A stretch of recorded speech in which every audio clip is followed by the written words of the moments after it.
Der Mose ist also auf Ägypten zurück und als er dort angekommen ist er mit seinem Bruder Aaron sofort zum Pharao. Sie haben ihm gesagt, was Gott ihm aufgetragen hat. Lieber Pharao, Gott hat mit mir geredet und mir einen Befehl an dich gegeben.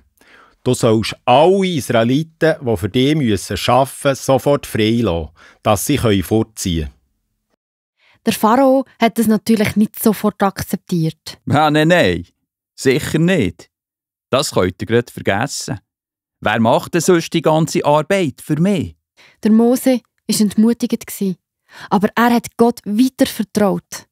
Wenn Gott aus einem brennenden Busch reden kann, dann kann er auch die Israeliten frei bekommen.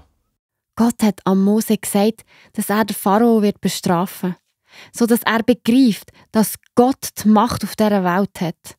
Darum hat Gott verschiedene unangenehme Sachen passieren lassen. Zuerst hat sich der schöne Fluss in Blut verwandelt und die Ägypter konnten weder daraus trinken noch drinnen baden. Dann hat Gott so viel Frösche ins Land geschickt, dass niemand mehr schlafen ab dem Gequaken. Weiter sind richtig viele Stechmücken und Stechfliegen ins Land gekommen.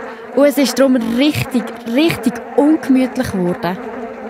Mose und Aaron, bittet euren Gott, dass er mich und alle Ägypter von diesen Plagen befreit. Dann wird die Israeliten ziehen.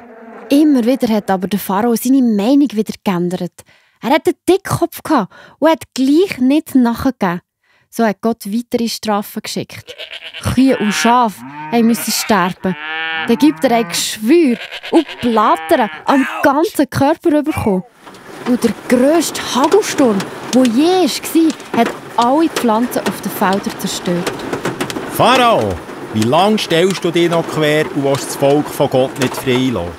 Gott hat gesagt, wenn du die Israeliten nicht freilässt, dann werden Heugümper ins Land kommen.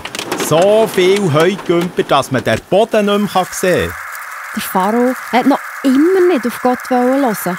Darum hat Gott Millionen von Heugümper geschickt, die alles weggefressen und überall her sind gekommen. Draussen, drinnen, auf dem Tisch, im Kochtopf, im Bett. Der Pharao ist aber auch weiterhin hart geblieben. Darum hat Gott eine grosse Dunkelheit über das Land lassen, dass es 3 Tage stockdunkel war. Zum Schluss hat Gott ein letztes Mal am Pharao zeigen, dass er alle Macht hat. Darum haben alle Erstgeborenen, also alle ältesten Kinder der Ägypter, müssen sterben. So traurig. Aber Gott hat am Pharao zeigen, dass er allein Gott ist und alles im Griff hat. Gott hat aber das Volk von Israel beschützt, sodass bei ihnen kein Kind gestorben ist.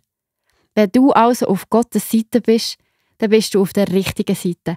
Egal was passiert ist oder wie du dich fühlst.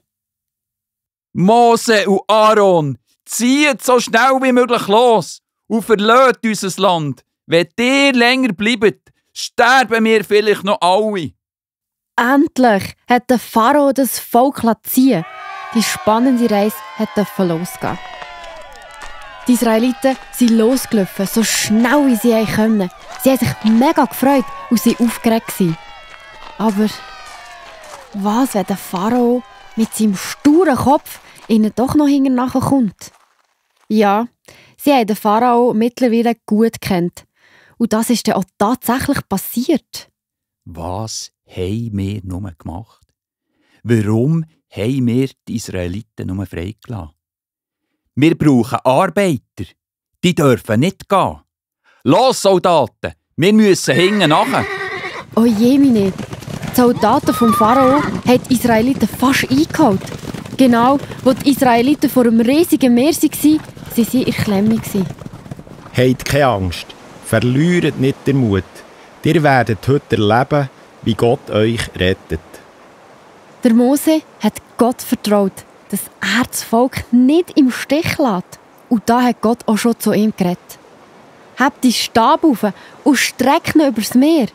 Das Meer wird sich teilen und ihr könnt durchlaufen wie auf einer Strasse, ohne nasse Füße zu bekommen. Wow, das ist ja cool. Gott tut ja die tollsten Sachen für uns zu helfen. Das ganze Volk hat also durch das Meer laufen, ohne nass zu werden. Und so sind sie sicher ans andere Ufer gekommen. Die Ägypter haben es auch probiert. Und sind den Israeliten hinten nachher. Aber Gott hat das Wasser wieder zurückfließen. Und die Ägypter sind im Meer ertrunken. Die Israeliten aber waren gerettet. Alle waren froh und glücklich, dass sie zum auserwählten Volk gehört haben, das sicher durch das Meer ist gekommen. Der Mose hat Gott vertraut, weil Gott weiss, was er tut. Seine Pläne sind die besten. Gott war immer bei den Israeliten und hat sie beschützt. In der Bibel steht: Habt keine Angst und lasst euch nicht einschüchtern. Der Herr, euer Gott, geht mit euch. Er hat immer zu euch und lässt euch nie im Stich. 5. Mose, Kapitel 31, Vers 6. Nachdem sie das Meer hinter sich gelassen haben, waren die Israeliten aber noch nicht im versprochenen Land. In der Nähe vom Berg Sinai haben sie eine Pause gemacht. Der Mose ist auf einen Berg aufgestiegen und dort hat Gott zu ihm geredet. Nach diesem Gespräch ist der Mose wieder runtergegangen zum Volk. Kommt alle hierher! Der Herr will euch als heiliges Volk. Wenn ihr auf Gott hört und euch an neuen Bund haltet, dann werdet ihr viel wichtiger für ihn sein als alle anderen Völker. Wollt ihr das? Ja, das wollen wir. Wir wollen alles tun, was der Herr befiehlt. Da ist der Mose wieder auf den Berg gestiegen und hat Gott die Antwort vom Volk gebracht. Der Herr hat am ganzen Volk seine Kraft und Grösse zeigen, dass das Volk hat verstanden, was für einen starken Gott sie haben. Darum hat er in Blitz und Donner geredet. Er wollte, dass sie ihm vertrauen und auf ihn hören.